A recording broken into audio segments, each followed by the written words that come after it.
and welcome to the program. This week, Ukrainian factory Yuzhmash found itself in the midst of a media storm.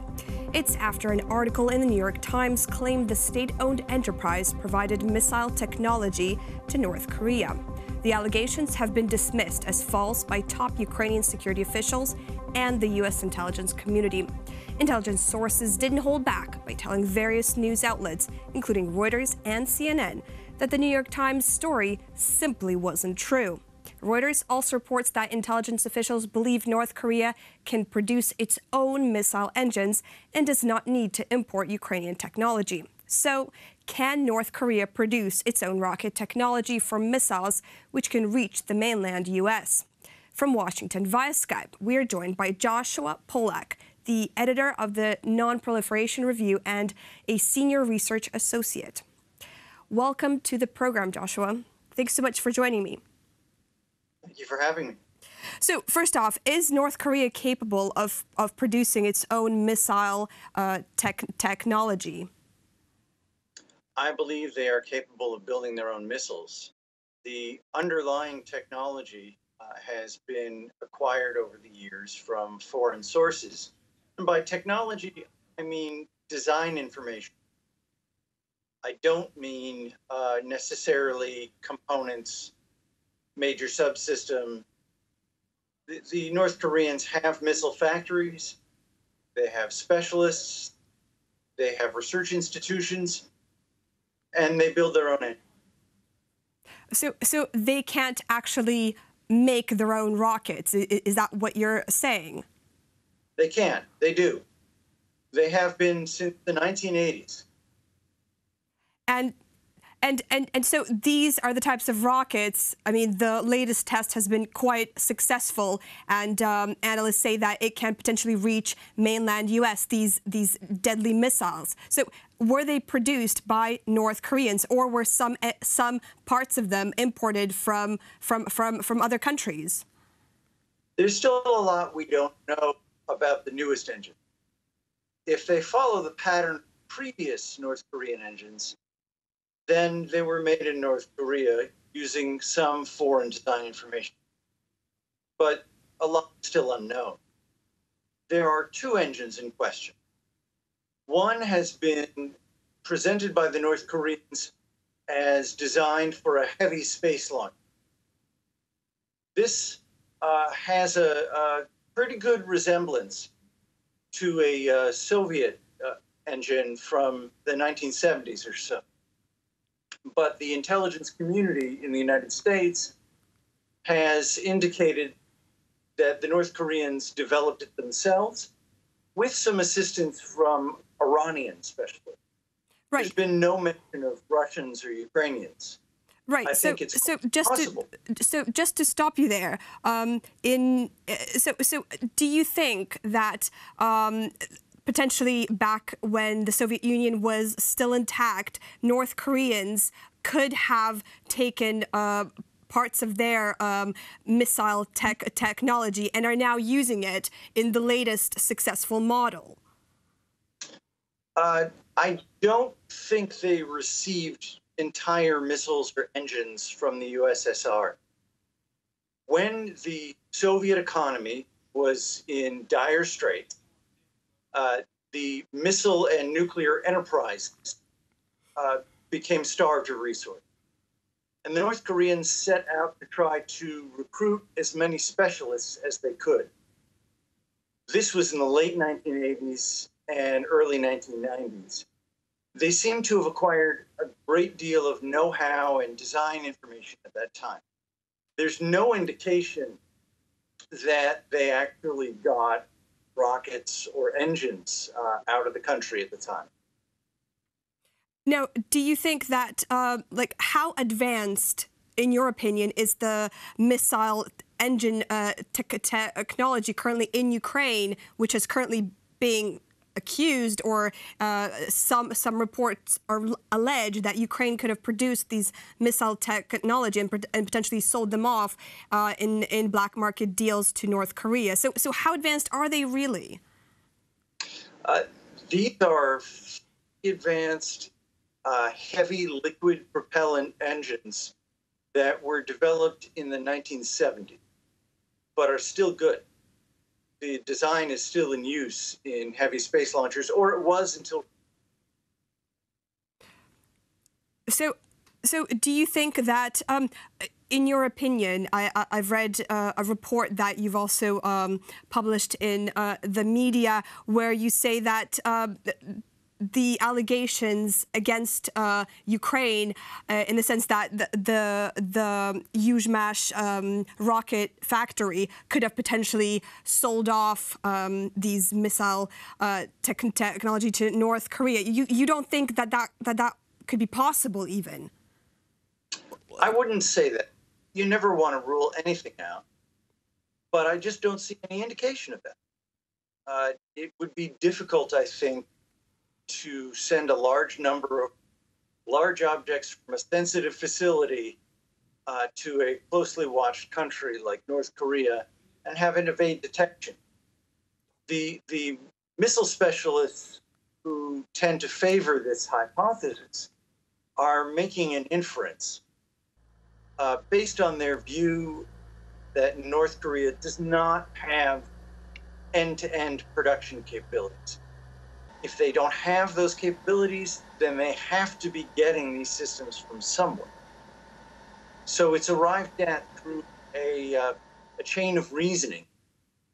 It's only as good as the underlying assumption, and I think those assumptions are mistaken.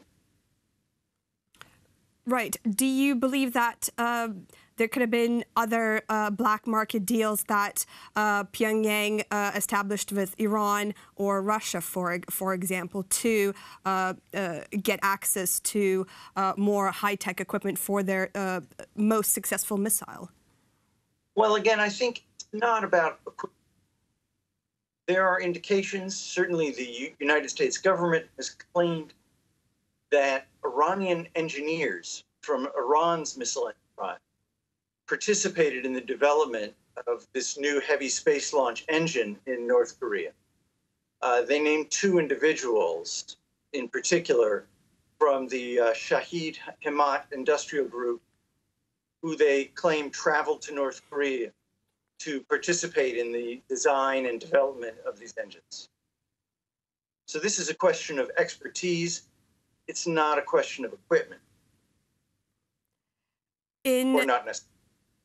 Right. Sorry. So in a recent article, you summarized that the origins of North Korea's missile program have already been described by different scientists and researchers. But to summarize, North Korea is believed to have received Soviet-made Sud missiles from Egypt in the late 1970s. This was when the Soviet Union was still intact. Now, can you kind of help us understand what that means now in terms of the most successful missiles, how that has affected that? Well, the most advanced missile system that North Korea seems to have received from the Soviet Union actually had no guidance. It was a very basic system called a frog rocket. In the USSR, it's called Luna. The Egyptians appear to have provided North Korea with the next generation of technology, which was the Elbrus or Scud. The North Koreans had already established research institutions. They already had arms factories. And they collaborated with the Egyptians to some extent that is still unclear to develop their own ability to produce Scuds. Eventually, they began supplying them to Iran. For many years, the Scud was the only ballistic missile technology in North Korea. It was only years after the collapse of the Soviet Union that other Cold War era Soviet rocket technologies began appearing in North Korea. So some rocket specialists have concluded that they must have smuggled in these engines. I believe most North Korea experts certainly it's what I believe, is that they acquired design information. There was one notorious episode in which a large group of Russian specialists from the Makeyev Design Bureau attempted to travel to Pyongyang, and the Russian authorities prevented this. But that, I think, typifies the North Korean strategy, which is to acquire design expertise, to seek out design information, to consult with experts who are willing to consult with them in an effort to develop their own ability to produce advanced missiles. I see. They want ultimately to rely on themselves. Right. So they want to become an independent source of missile production and rocket production. But could it be possible that the North Koreans did acquire missile technology or perhaps even information back during when the Soviet Union was falling apart, and only now are the tests there, the missile technology development program that they've had, and they use the Soviet equipment information, and it's only now become successful, and it's taking them a few decades. Is that a reasonable amount of time to produce a successful missile? It might be for the North Koreans. They don't have the world's most advanced rocket science. They don't have the world's most advanced production facilities, as far as I can tell. So it's quite possible that they got a lot of design information in the 1980s, 1990s, and only now are capable of making use of it. On the other hand, it appears they are still attempting to collect new information.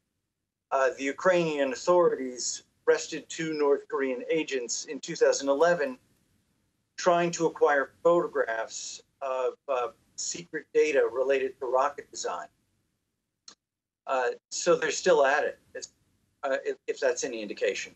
Right, so they haven't stopped. And do you think they will develop their missile program further? Do you think that at what point will the North Koreans stop developing that missile program, do you think? They have no intention. They have an ambitious space program mapped out. They have an ambitious missile program. It involves both liquid-fueled rockets and solid rockets. I don't think they have any intention of stopping. I see. Well, thank you so much for joining us today. It was a fascinating discussion. You're very welcome. Thank you for the invitation. We've been joined from Washington, D.C. via Skype by Joshua Pollack. He is the editor of the Non-Proliferation Review and a senior research associate. You've been watching UATV.